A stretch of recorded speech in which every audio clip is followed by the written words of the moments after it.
See, I began with media because media began with me. And I decided from that moment on, I am TV, because when you broadcast your faith, you get alienated. And really, who wants to be E.T.? And yes, I remember the time I gave in to my desire to blend in because I couldn't beat it. So I moonwalked my way back into slavery from freedom, trying to be bad like them. I said, I'm good on Jesus. And just like that, Satan, being the smooth criminal he is, creeps into human nature to jack sons out of the kingdom. And sometimes the church doesn't even understand, and it's fearful. Because when folks come in lost, we forget who they're there for. Like, these seats are for the deacons, but you can sit way in the rear, though.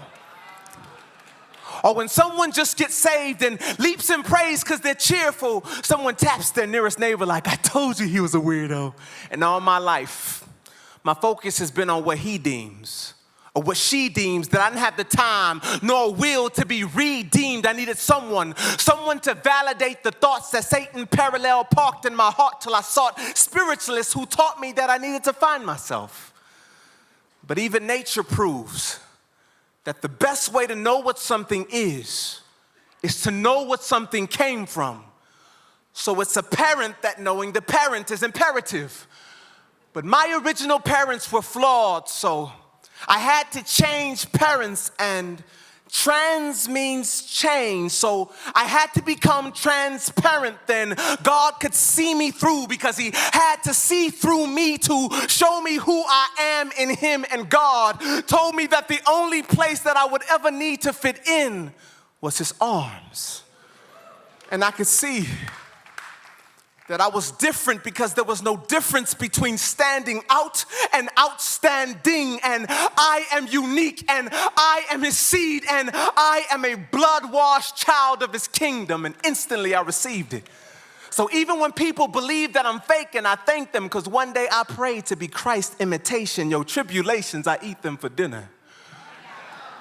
With persecutions for breakfast, and yes, it's hard to swallow and too big for me to stomach this burden, so I throw up my arms like white flags because I'm bulimic to this earth, plus surrender in his worship. I'm not perfect, but I'm a servant that makes my body a servant, which makes me certain that no weapon formed against me shall prosper.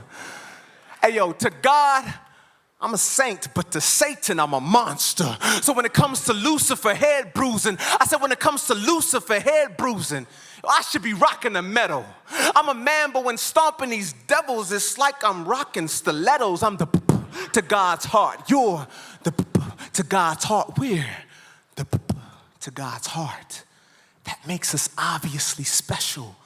No wonder why these cholesterol demons are so stuck on blocking these vessels, because they know that we're walking records of the greatest producer to ever live. See, our God's been making beats since the first chapter of Genesis, but I can't deny that I had to use realize to realize that I had an eye problem until I visited the eye doctor.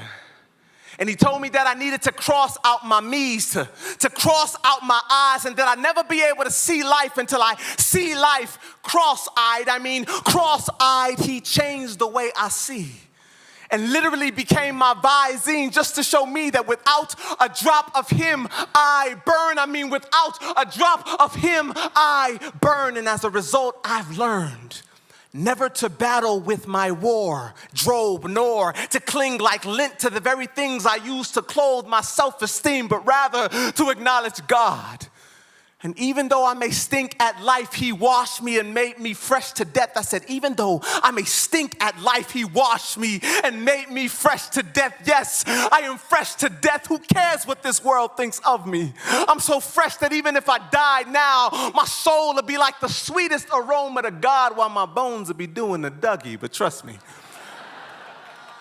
this is my point for those of you who were dozing off during most of what I was saying. Never be so obsessed with image that you ignore who's you're made in.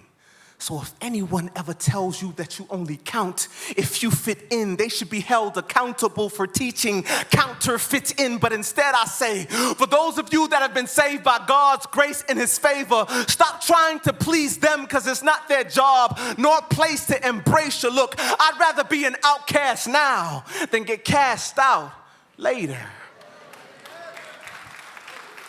And when God shapes your mind, you choose virtue over sin and start feeling like a square despite the circle that you're in. He said, come out from among them and be ye separate from the superficial things of this life. That's the only type of segregation that Christ has ever accepted. And let's just say the body was solely appearance-based. If you were to take away the beautiful face and the curvy shape, then what would you have left to hold on to?